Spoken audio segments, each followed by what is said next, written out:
लोहा। लोहा एक ऐसी चीज़ है, वो धातु है कि जिसके बिना हम अपनी ज़िंदगी की कल्पना भी नहीं कर सकते।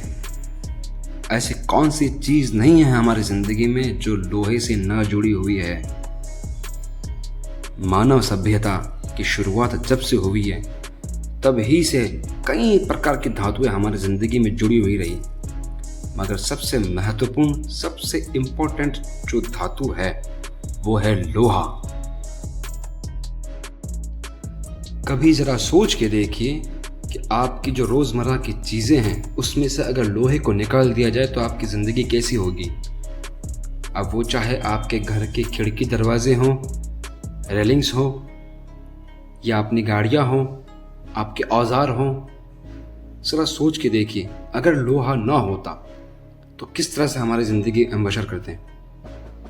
ये आम सी धातु है, पर हमारी ज़िंदगी पे और मानव इतिहास पे इसने बहुत गहरी छाप छोड़ी है।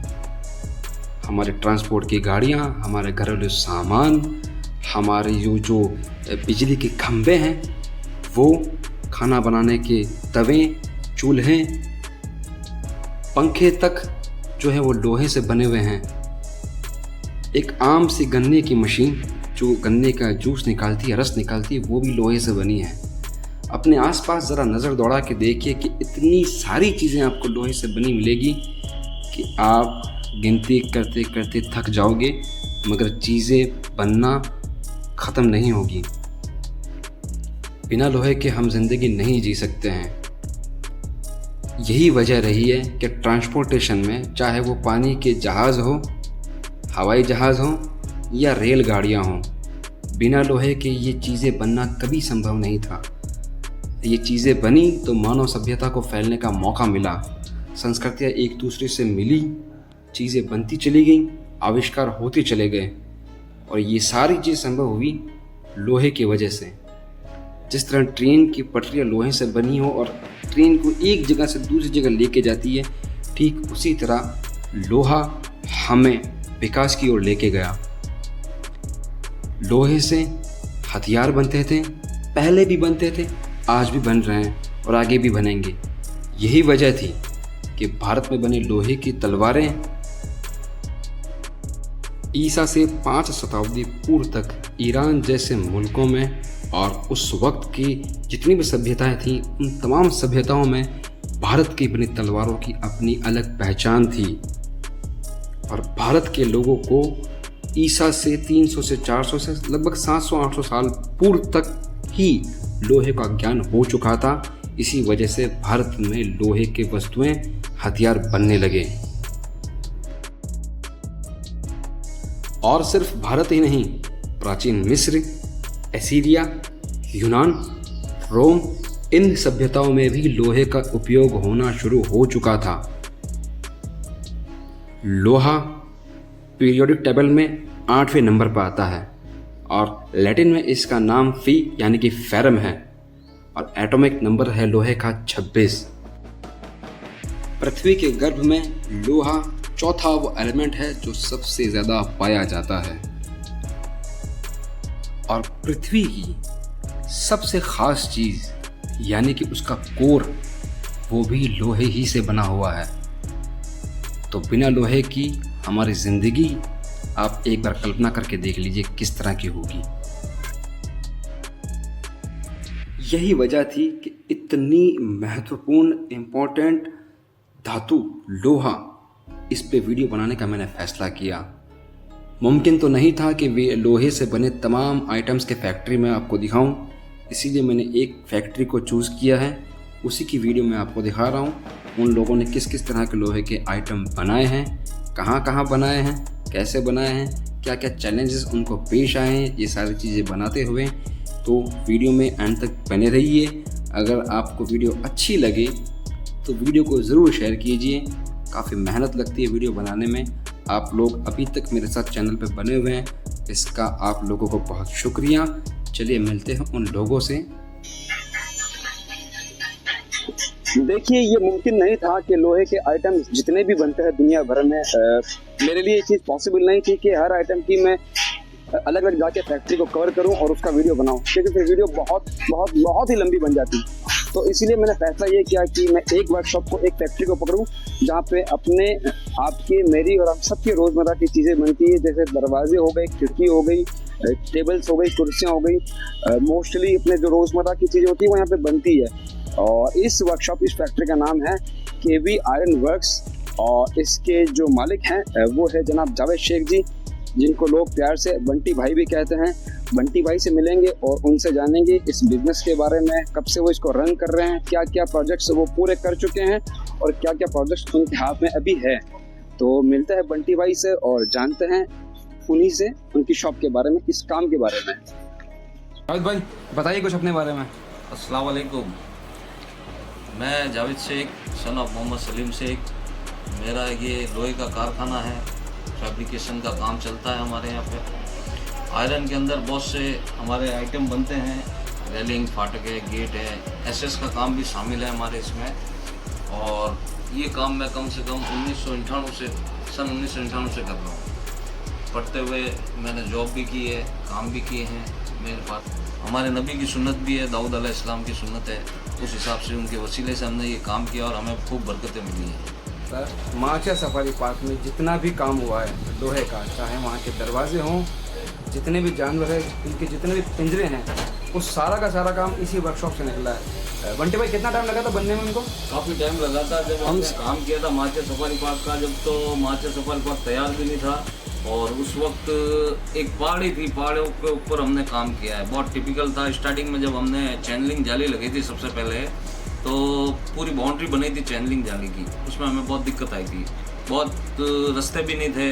हमने टैक्सियों के पीछे मशीनें वगैरह बांध के, जनरेटर, वहाँ लाइट का भी प्रबंध नहीं था, तो लाइट के लिए भी हमने जनरेटर को लोडिंग के पीछे बांध के और उस टाइप से हमने खूब काम किया। काफ़ी टिपिकल काम था, लेकिन मज़ा आया। ऐसे काम करने चाहिए मतलब। और एक काम और है जो भी अंडर प्रोसेस है, जहाँ तक मैं सही हूँ, मेहरानगढ़ किला जो है वहाँ पे नया टिकट काउंटर बन रहा है, वो भी अपन ही बना लेना।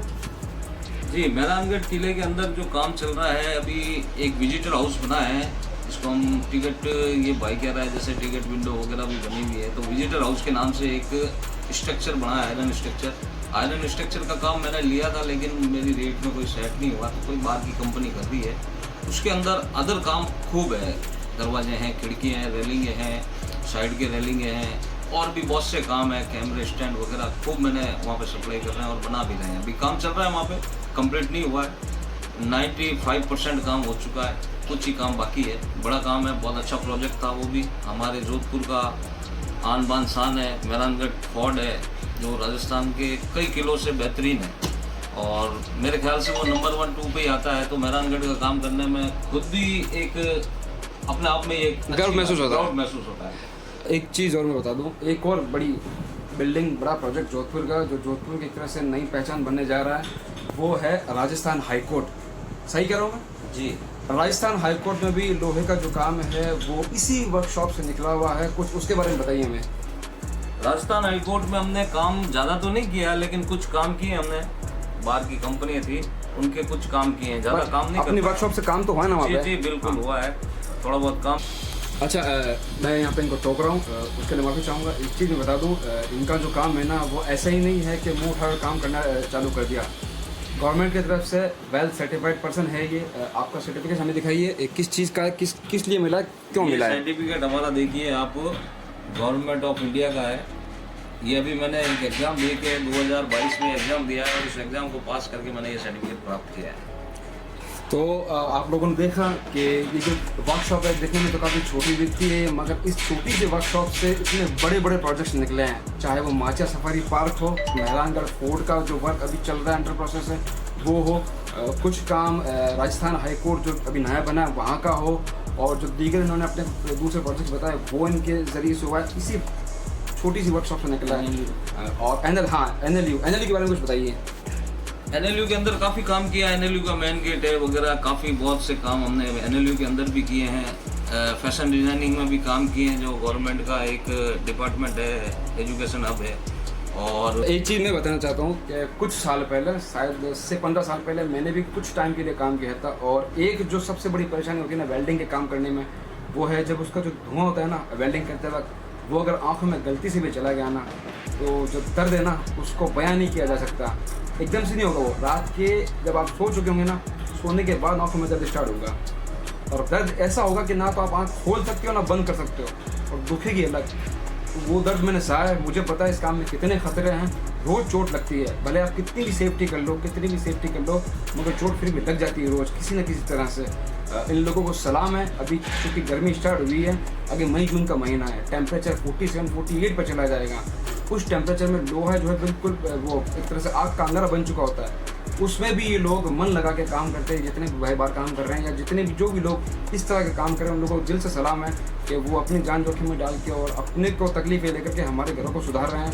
अच्छा, ये नहीं कि इनके यहाँ से बड़े बड़े प्रोजेक्ट निकले तो आप यहाँ पे आके अपना छोटा मोटा कोई काम नहीं करवा सकते। अगर आपको एक कुर्सी भी बनवानी है, आप यहाँ पे आके इनसे बात कर सकते हैं। मैं इनके नंबर अपनी स्क्रीन पे शेयर कर दूँगा। और एक चीज़ मैं बता दूँ, ये जो वीडियो है कोई वो स्पॉन्सर वीडियो नहीं है। बंडे भाई से हमारी मोहब्बत है, लगाव है, काफ़ी वर्षों पुराना हमारा इसका रिलेशन है, तो उसी वजह से ये चीज़ मुझे यहाँ पे खींच के लेके आई।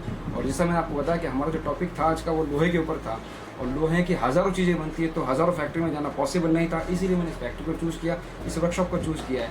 अगर बंटी भाई से जानेंगे कि जो इनकी सप्लाई जितनी भी रहती है, सप्लाई चेन के बारे में क्या बताएंगे आप? माल कहाँ से आता है, कैसे आता है? मटेरियल जोधपुर से अवेलेबल कराते हैं। कोई बड़ा ऑर्डर होता है तो गोविंदगढ़ मंडी है और काफ़ी जगहों से जयपुर से भी माल आता है। एक्चुअल में हम तो लोकल जोधपुर से ही लेते हैं। यहाँ पर स्टील की जो गोडाउन है वहाँ से ही हमारी सप्लाई आती है। ये सारा इनका माल यहाँ पर रखा हुआ है, मटेरियल है, ये रॉ मटेरियल है सारा, और इसी से आपकी खिड़की दरवाजे बनते हैं। और इसी मटेरियल से आपका जितना भी जो है माचे पाट के जितने भी पिंजरे हैं, वो सारे इसी मटेरियल से यहीं से निकल के बने हुए हैं। और जो भी प्रोजेक्ट इन्होंने हमें बताया है अभी, वो सारे यहीं से बन के निकले हैं। ये प्रोजेक्ट है, ये अब नया एक गेट बन रहा है। ये डाई कास्ट का काम होता है, इसमें आयरन फैब्रिकेशन का, ये आयरन का गेट बन रहा है। इधर ये शिरोज मेडिकल कॉलेज की खिड़कियाँ बन रही है। ओके, है ना, ये मेडिकल कॉलेज का काम है सारे, ये सारा? हाँ, ये सभी मेडिकल कॉलेज की खिड़कियाँ बन रही है, स्पोर्ट्स कॉम्प्लेक्स की। अच्छा, और इसके अलावा खूब प्राइवेट काम होते हैं, जैसे ग्रिल है, चौक हैं, खिड़कियाँ हैं, ये सारा काम होते हैं हमारे ऐसे। वीडियो में आखिर तक बने रहने के लिए आप लोगों का बहुत शुक्रिया। और एक आपसे गुजारिश है कि जो भी लोग आपके आसपास इस तरह के मेहनत मशक्क़त का काम कर रहे हैं, उन लोगों को पूरा मान सम्मान दीजिए। ये लोग अपनी मेहनत करके, अपना पसीना बहा करके अपने घर का, परिवार का पेट भी पाल रहे हैं और आपके घरों को खूबसूरत भी बना रहे हैं। तो इसी उम्मीद के साथ मैं आपसे अलविदा लेता हूं। और एक बात फिर से कहता हूं जो हमेशा कही है, जितना हो सके अपने लोकल बिज़नेस को सपोर्ट कीजिए, अपने लोकल शहर के दुकानदारों से सामान को परचेज़ कीजिए।